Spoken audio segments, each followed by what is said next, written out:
Hi students, இப்ப நம்ம பார்க்கக்கூடிய ஒரு முக்கியமான கணக்கு பயிற்சி கணக்குகள். அதுல இருந்து 12வது கணக்கு புக் பேக்ல இருந்து, இது இயக்கவியல் அப்படிங்கிற அலகுல இருந்து. சோ இந்த ப்ராப்ளத்தை பொறுத்த வரைக்கும் நமக்கு வந்து பப்ளிக் எக்ஸாம்லயும் கேட்பாங்க. அதே மாதிரி நீட்டா இருக்கட்டும், ஜேஇஆ இருக்கட்டும், அதுல வந்து பிசிக்ஸ் பார்ட்ல இருந்து இந்த மாதிரியான ப்ராப்ளம்ஸ் தான் கேட்பாங்க. சோ அந்த அளவுக்கு இது ரொம்ப முக்கியமான ஒண்ணு. என்னன்னு பார்ப்போம். ஏ மற்றும் பி வெக்டர்களின் தொகுபயன் வெக்டர் ஏ வெக்டருக்கு செங்குத்தாக உள்ளது. மேலும் தொகுபயன் வெக்டரின் எண் மதிப்பு பி வெக்டரின் எண் மதிப்பில் பாதியாக உள்ளது எனில் ஏ மற்றும் பி வெக்டர்களுக்கு இடைப்பட்ட கோணத்தின் மதிப்பு என்ன? சோ 4 ஆப்ஷனும் கொடுத்திருக்காங்க. இதுல வந்து எது கரெக்ட் அப்படிங்கிறது நல்லா பாத்துக்கணும். தொகுபயன் அப்படின்னாலே மொத்தம் அப்படின்னு சொல்லுவோம் இல்லையா? இப்ப எடுத்துக்காட்டுக்கு வந்து பாத்தீங்கன்னா 2 அச்சை நான் எடுத்துக்கிறேன். ஒரு பொருளை வந்து நான் இப்படி தூக்கி வீசினேன் அப்படின்னா இந்த பொருள் வந்து பாத்தீங்கன்னா இந்த பொருள் எக்ஸ் அச்சுக்கும் ஒய் அச்சுக்கும் இடையில இருக்கிறதுனால எந்த ஒரு புள்ளி எடுத்துக்கிட்டாலும் அதுல எக்ஸ் மதிப்பு இருக்கும், ஒய் மதிப்பு இருக்கும். இங்க எடுத்துக்கிட்டா இது எக்ஸ் மதிப்பு, இது ஒய் மதிப்பு. அப்ப இது ரெண்டா பிரியுது. கரெக்டா? ஒன்னு எக்ஸ்லயும் இன்னொன்னு ஒய்லயும் அப்படின்னு சொல்லி படிச்சிருப்பீங்க. கரெக்டா? எஸ், அதே மாதிரிதான். அப்ப இதுல போகக்கூடிய அந்த பொருளினுடைய மதிப்பு ரெண்டா பிரியுது. ஒரு மதிப்பு இங்க, இன்னொரு மதிப்பு இங்க. அப்ப இந்த ரெண்டையும் கூட்டுறது கிடைக்கும், திருப்பி இது கிடைக்கும் இல்லையா? அப்ப இந்த கோட்டுக்கு பேரு தான் தொகுபயன் அப்படின்னு சொல்லுவீங்க. அப்ப தொகுபயன் கோடு வந்து எப்பவுமே இந்த ரெண்டு மதிப்புக்கும் இடையில வரும். அதே மாதிரிதான் இங்கேயும் சொல்ல போறேன். ஒன்னு வந்து ஏ, இன்னொன்னு வந்து பி.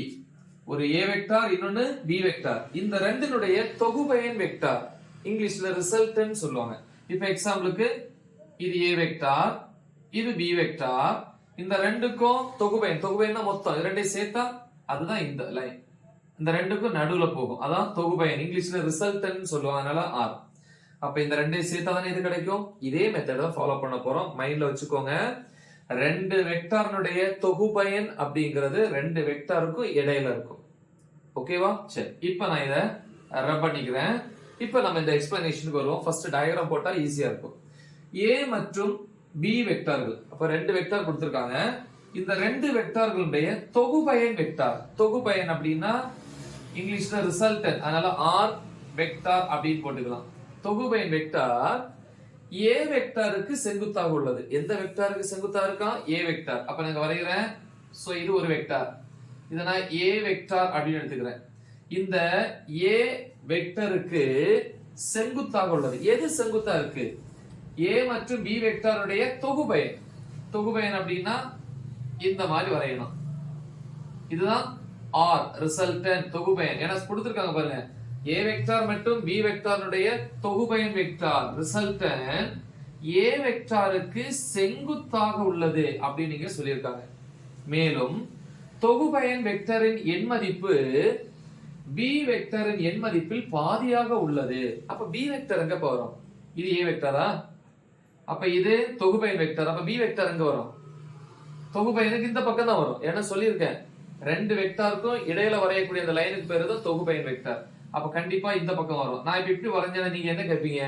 இது வந்து உங்களுக்கு 90 டிகிரின்னு உங்களுக்கு தெரியுமான்னு கேட்பீங்க. சோ நமக்கு தெரியாது, அதனால சிம்பிளா நான் சும்மா இந்த மாதிரி போட்டுக்கிறேன். சோ இது வந்து பி வெக்டார் அப்படின்னு வச்சுக்கலாம்.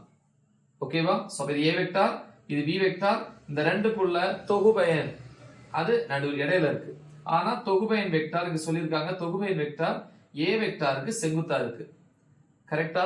எத்தனை இருக்கு? செங்குத்து. செங்குத்துனா இது 90 டிகிரி. அதே நேரத்துல தொகுபயன் வெக்டார் பி வெக்டாருக்கு எத்தனை டிகிரில இருக்குன்னு சொல்லல, அதுதான் நமக்கு தெரியாது. அத நான் வந்து ஆல்பான்னு எடுத்துக்கிறேன். அந்த கோணத்தை என்ன எடுத்துக்கிறேன்? ஆல்பா. இப்ப என்ன கேக்குறாங்கன்னா, ஏ மற்றும் பி வெக்டார்களுக்கு இடைப்பட்ட கோணம் அப்படின்னா இது ஏ வெக்டார், இது பி வெக்டார். இந்த மொத்த கோணம் கேக்குறாங்க. இத நான் தீட்டா எடுத்துக்கிறேன். அப்ப தீட்டாங்கிறது மொத்த கோணங்கிறது எதெல்லாம் சேர்ந்தது? இது ஒரு 90 இருக்கா? 90 டிகிரி பிளஸ் இது ஆல்பா. ஓகேவா? சோ இத நம்ம கண்டுபிடிக்க போறோம். அப்ப நம்ம இங்க வந்து ஃபர்ஸ்ட் தகவல் எழுதிக்கிறோம். தகவல்ல வந்து ஒரு விஷயம் கொடுத்திருக்காங்க. என்னன்னா, தொகுபயன் வெக்டருடைய எண் மதிப்பு பி வெக்டரின் எண் மதிப்பில் பாதி. அப்ப இது பி வெக்டரா? இதுல பாதி தான் தொகுபயன் வெக்டர். அப்ப ஆர் வெக்டருடைய மதிப்பு வந்து இங்க எழுதிக்கலாம் b/2. இதுல பாதி.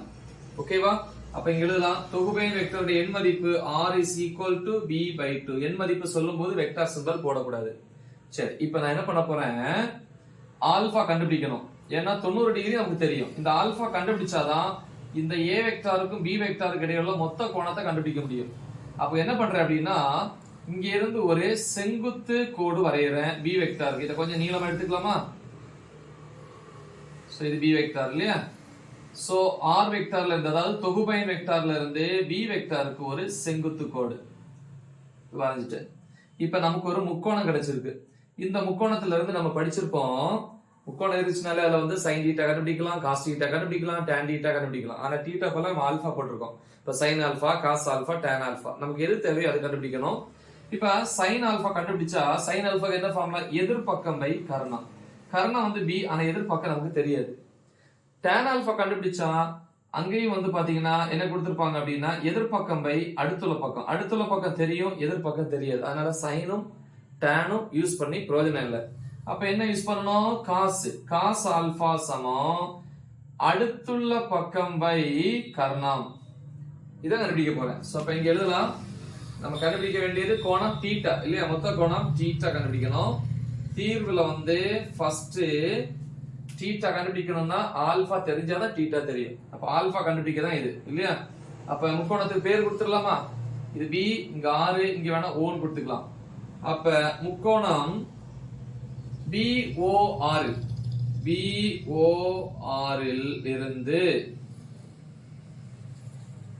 இங்க எழுதிக்கலாம் cos alpha equal to cos alpha என்ன ஃபார்முலா? அடுத்துள்ள பக்கம். இது ஆல்பா இங்க இருக்கு. அப்ப cos ஆல்பானா இந்த ரெண்டுல எது அடுத்துள்ள பக்கம், எது நீளம் குறைவா இருக்கோ அது அடுத்துள்ள பக்கம். அதான் b/2.